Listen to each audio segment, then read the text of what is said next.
So he cleansed the land from the idols and qadash all the vessels which had been polluted. See, pollution has to be cleansed. We don't understand this. We're polluted and acting as if we have been cleansed, doing things in the land of our captivity we ought not to be doing. But these things have to be cleansed. This is an example. And I have other examples to show you what we're supposed to do. And restore the offerings to, listen, restore the offerings to the altar. See, these offerings has to be restored again. And raise up the horn of the qadash and exalted the righteous. These are the things this righteous king did.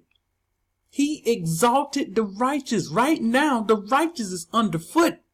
It's underfoot down low, very, very low. And he exalted, he brought them back up and honored all that were wise and understanding. You see, camps are guilty of this. They don't honor all those that's wise in understanding. They say we're the only ones wise in understanding and everybody else is off. You see, they can't say no. There's some, see, you know, the righteous have to say no. The scripture says the righteous shall lead many to righteousness in the last days. The righteous will turn many away from iniquity. So we're seeing here, he honored all that were wise and understanding and brought back the priests to their ministry, to their work, to what they were supposed to be doing, and destroyed and removed the magicians and enchanters, the necromancers from the land. He removed them. He got them out of there. This is how you take a polluted land and you make it, you cleanse it. And not only did he slay the wicked ones that was living, but they also took from the tombs the bones of the dead and burned them with fire. You hear this, Christian pastors? You would have to do something extreme. He's doing something extreme. You mean the bones that's in the ground? Wicked people that died, their bones in the ground? He took their bones and burned them. Because even their bones, it's a residue from their pollution of the land. Polluted people pollutes the land.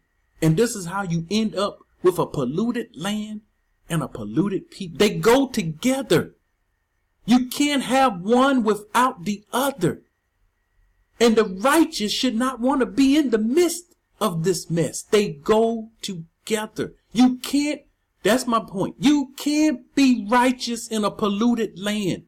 Oh, we're going to stay in the lands of our captivity and keep Torah, keep the Shabbat, keep law, statutes, and commandments until Yahusha comes. You cannot do this. This is not what he told us to do. For their festivals and their Shabbats, he established in their sanctity. So he reestablished the festivals, the qadash days, and the Shabbats. And see, this has to be reestablished because our people are following the moon today, waiting for the moon to crest in the sky. And that's the Shabbat. You know, I had to remove a comment the other day. The Shabbat was on Monday. Oh, the next Shabbat gonna be on Thursday. And the next Shabbat will be on Sunday. You see, the Shabbat's jumping all over the place. It's 7th day. He qadashed the 7th day. And their polluted ones, listen at this. And their polluted ones, he burned in a fire. He burnt the polluted ones in a fire. He's killing them.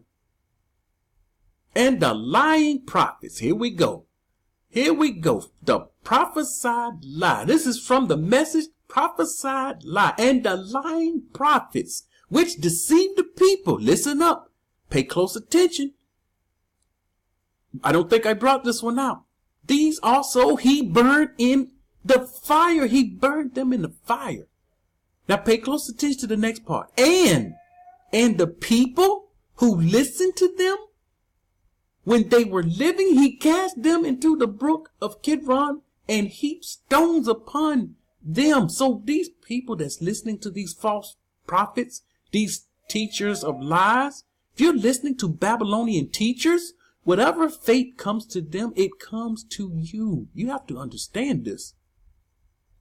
And he was zealous with zeal for the mighty one, with all his soul. You see, he's zealous with zeal. He's killing. Look, he's removing wicked people. He's killing wicked people. The Most High look at this and count it as righteousness. And we have wicked people today. See, it's different. It's opposite. Wicked people killing innocent people, and they're saying this is righteous, and that's wicked. They don't know righteousness from wicked. They don't know qadash from la qadash. They don't know the clean from the unclean. And he alone was firm in the Torah at that time. All right, another point here. He alone was firm in Torah, but he didn't stick his chest out and say, I know it all, no one knows, nobody has the truth but me. No, he helped the others that was wise and understanding. He lifted up, he exalted the righteous. There were still some that was trying to be righteous and not go along with the status quo. We go along with the status quo.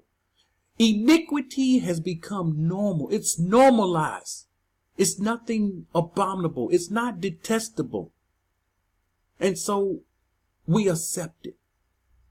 So that he left none that was uncircumcised. You see, this man would have killed Shaul. Talking about circumcision is nothing. He would have ended up being killed. But he wouldn't kill Shaul because Shaul didn't operate in the land. Let me make it clear. Shaul never, ever operated in the land. The Most High meant for his people to operate in the land and in the land only. If you are operating outside of his land, you are out of his will. We don't know scripture. He didn't send us into all the world. They lied on Yahushua. Yahushua didn't say that. I know they lied on him. See, you have to know the scripture and know when they're lying and when it doesn't line up with the prophets. The prophets operated in the land. The righteous operated in the land. Wickedness caused us to be scattered in all the earth. And it's the enemy that want us to be scattered. So they said Shaul went to the lost. Shaul was lost himself. He didn't go to anyone. He stirred up trouble everywhere he went. Read that book of Acts. He stirred trouble everywhere he went. He says circumcision is nothing. You can't say circumcision is nothing. And no, we're not afraid to call him wicked. We're not afraid to call the wicked wicked. Just because men put it in the Bible. Just because they put his name in the Bible. The man could put the enemy in the Bible, the wicked one, and have him speak good things, and the people will accept it as if he's righteous. We can't be so easily deceived, so docile to believe any and everybody. Don't believe any and everybody. I tell everybody that listens to this channel, don't believe man. Don't believe me. You better hit the scriptures and believe the Most High. You see, a righteous man going to point you to the righteous direction. He's not going to say, follow me as I follow Mashiach. No, don't you follow me. Do not hear me and hear me well. Because I have rebels. They're always saying he's leading people, out of America. He's leading people. Listen, these people are going into the scripture and they're reading it for themselves. They see every scripture I bring it out in its perfect context. And they understand what the Most High is saying. And then the Most High is speaking to those people. The Most High is giving them dreams and visions. You leave these people alone. Let this be between them and the Most High. I told you, the Most High don't play. He will cut you off. You will drop dead. Working for the government, the Most High will cut you off. Messing with his people, drop dead in your tracks. Stand in the way of his righteous. Keep on playing with the righteous. These people are going to drop.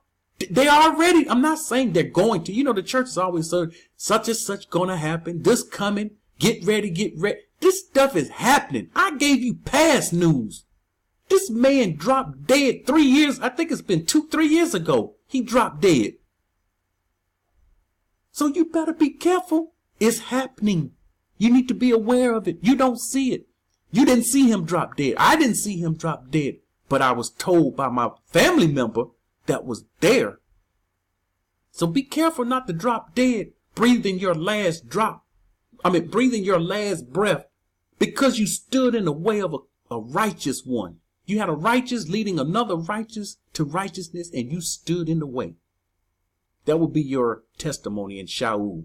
Oh yeah, I stood in the way of a righteous one.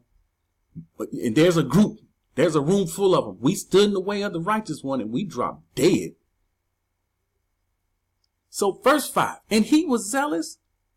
Okay, I read 5. He wrought the impiety of all the land, all the days of his life. So he cleansed the place. He cleansed the place. He cleansed the land. Therefore he shall receive. Look at his reward. He shall receive an eternal reward. He shall be magnified with the mighty one beyond many at a later time. So he's done something. His reward is going to be great. You're going to see his mantle. You're going to look, whoa, what did this man do? Oh, you know what he did. 2 Baruch 66. We remember, we read that. I heard that on Yahuwah's One channel. I never knew of Baruch. I never heard 2 Baruch, but I heard him read it. And this is the one I remember. For on his account and on account of those who are like him. You see, we ought to be like him. This is the one we ought to be like. Were honorable. He was known as being honorable, and anyone like him will be known as being honorable, of which you were told before, created and prepared. These are the bright waters which you have seen. Remember, all of this was a vision that Baruch saw. 2 Ezra 7:10 through 15. And the people of Yasharal who came from the captivity kept the Passover in the 14th day of the first month. All right, this is a very important point. Because right now, our people in Babylon trying to keep Passover. And I've done a video years ago about keeping Passover, give out the scriptures, but we have, people listening to the Babylonian teachers. Just about all camps, all Babylonian teachers, they teach keep the Passover in the land of captivity. You see, that's wrong. That's wicked. When they do something wicked, we don't follow it. They even drinking Esau's wine, which is wicked. We don't follow it. They blow on the Jewish horn, which is wicked. The Most High didn't command us to blow on that deer horn. It's wicked. We don't follow that. It looks good on the outside. Look at the horn. It's nice and pretty. The way it's shaped, it looks better than the ram's horn. Yes, it does. But looks don't go according to what you see. So they kept the Passover in the 14th month. When did they keep the Passover? In the 14th day of the first month. When did they keep Passover? When did they do this again? After the priests and Louis were purified separately. No, after the priests and Louis were purified together. The priests and Louis are not even together today. I told you, they are defiled and polluted themselves. Read Malachi where Yahushua going to cleanse Louis so he can accept the offering again. Our people don't understand this. And here they go, trying to keep Passover. Passover can only be kept where his name is placed. And then I have to say this. I don't mean to be mean. I'm being real. If it's the truth, it's the truth. I have people coming to the channel. I have to make known what they say. They say, well, our people kept Passover in the wilderness. They wasn't in the land. Shut up. Please shut up. Read. Go back and read. They have yet to be established in the land. And number one, they were still all together. All the commands that they received, the Torah was for being operated in the land. The Most High was with them. He's not with you. Let me say that again. The Most High was with them. He is not with you. He is not with me. Let me say it. So you'll think I'm trying to be funny here. He's not with me. What are you talking about? He's not with me. No, he's not with you. He's not with me. He's not with any of us.